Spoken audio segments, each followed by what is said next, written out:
नमो बुद्धाय। एके समयी भगवान कुरुबेला नदीच्या काठावर विहार करीत असताना त्यांना एक व्यक्ती रूढी परंपरा क्रियाकर्म करताना दिसला. भगवान बुद्धांनी त्याच्या जवळ जाऊन त्याला विचारले की तू हे काय करतो आहेस. तेव्हा त्यांनी सांगितले, मी संस्कार विधी करतो आहे.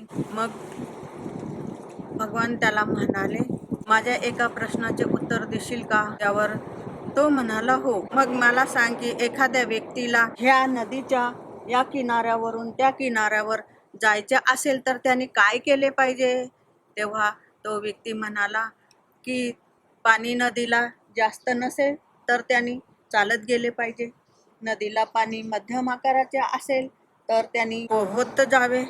नदीला पाणी जर एकदमच जास्त असेल तर त्यांनी नावेच्या सहाय्याने जावे. मग भगवान म्हणाले, पण त्याला ह्या तिघांचाही वापर करायचा नसेल तर त्याने काय करायला पाहिजे. मग त्याला तर महामूर्ख म्हटले पाहिजे. मग भगवान म्हणाले, मग माझ्या दुसऱ्या प्रश्नाचे उत्तर देणार का. त्यावर तो व्यक्ती म्हणाला, हो. मग भगवानांनी त्याला विचारले, त्या व्यक्तीने जर तुमच्याकडनं हे संस्कार विधी करून घेतले आणि तो जर म्हणाला की मी आता पूर्णपणे संस्कार विधी केलेला आहे आणि त्या नदीचा काठ माझ्या जवळ आपोआप चालत यावा, असे होईल का. त्यावर तो व्यक्ती एकदम शांत झाला आणि त्याच्याजवळ त्या प्रश्नाचे उत्तर नव्हते आणि तो म्हणाला, हे मुनिवर, तू दिसायला खूप आकर्षक आणि सुंदर आहेस.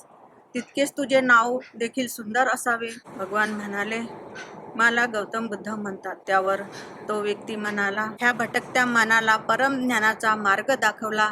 हे बुद्ध, तुम्ही करुणेचा सागर आहे. तुम्ही मला आपला शिष्य बनवून घेणार का. आणि ते दुसरे तिसरे कोणी नसून 3 कश्यप बंधू होते. नदी कश्यप, गया कश्यप आणि उर्विला कश्यप.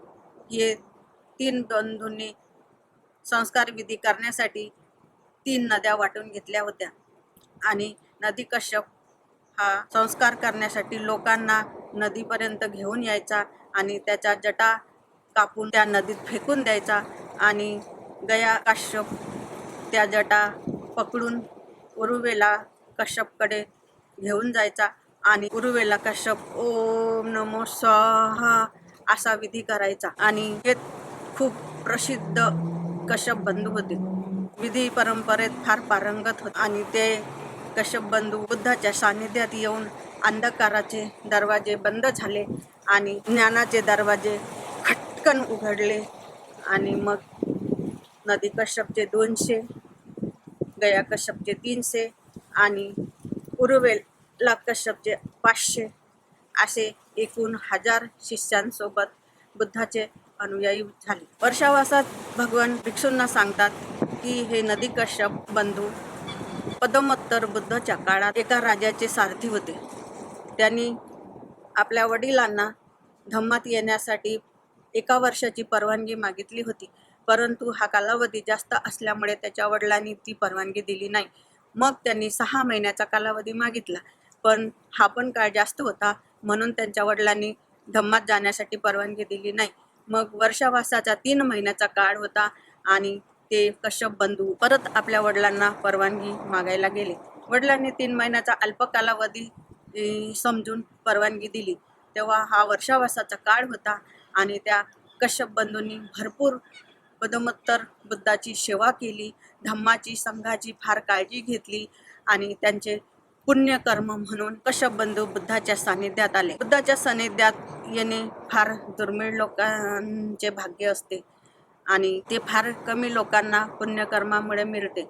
परंतु कश्यप बंधूचे इतक्यात समाधान झाले नाही. पुढे ते अरहंत भिक्षू झाले आणि बुद्धाच्या महापरिनिर्वाणानंतर त्यांना आपण काय होतो आणि काय झालो, आपण अंधकारात कसे डुबलेले होतो आणि कसे त्याच्यातून बाहेर पडून अरहंत झालो, परमज्ञानाचा मार्ग आपल्याला बुद्धामुळे कसा मिळाला, हे सगळे आठवू लागले.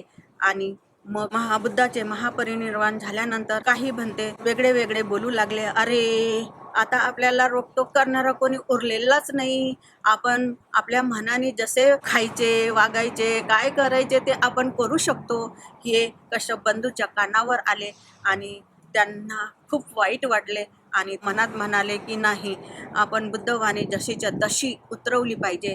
आणि महापरिनिर्वाणानंतर त्यांनी 9 महिन्यांनी अजातशत्रूच्या काळात पहिले महासंगीती भरवली आणि त्याचे अध्यक्ष हेच महाकाश्यप होते आणि जशीच्या तशी बुद्धवाणी लिहून ठेवली. एकदा काही गोष्टी सांगण्यासाठी अजातशत्रूकडे महाकाश्यप गेले, तेव्हा त्याच्या शिष्यानी त्यांना भेटू दिले नाही आणि नंतर ते आपल्या पर्णकुटीत वापस आले आणि समाधी लावून चिंतनात राहिले आणि चिंतनातच त्याचा मृत्यू झाला आणि महापरिनिर्वाण झाले. आणि ते चिंतनात कायम समाधी लावून असे म्हणू लागले की मी बुद्धाच्या सानिध्यात आलो, परंतु मला बुद्धाची आनंदासारखी सेवा करायला मिळाली नाही, हे माझे दुर्भाग्य आहे. पुढच्या येणाऱ्या मैत्रीय बुद्धाच्या काळात मला मैत्रीय बुद्धाची सेवा करण्याची संधी माझ्या पुण्यकर्मामुळे मिळू दे, असे तो चिंतन मनन करू लागला. ज्यावेळी अजातशत्रूला माहिती झाले की आपल्याला महाकाश्यप भेटायला आले होते, त्यावेळी अजातशत्रू त्यांच्या भेटीसाठी आला तेव्हा फार उशीर झालेला होता, कारण समाधीतच त्यांचे महापरिनिर्वाण झाले होते. हे बुद्ध, आतापर्यंत आम्हाला इतका सरळ व सोपा मार्ग कोणीही सांगितलेला नव्हता, म्हणून आम्ही या रूढ परंपरेत फसलेलो होतो आणि अंधारात गुंतलेलो होतो. पण आता आम्हाला अंधारातून मुक्ती मिळाली आणि आम्ही धन्य झालो. जय बुद्ध.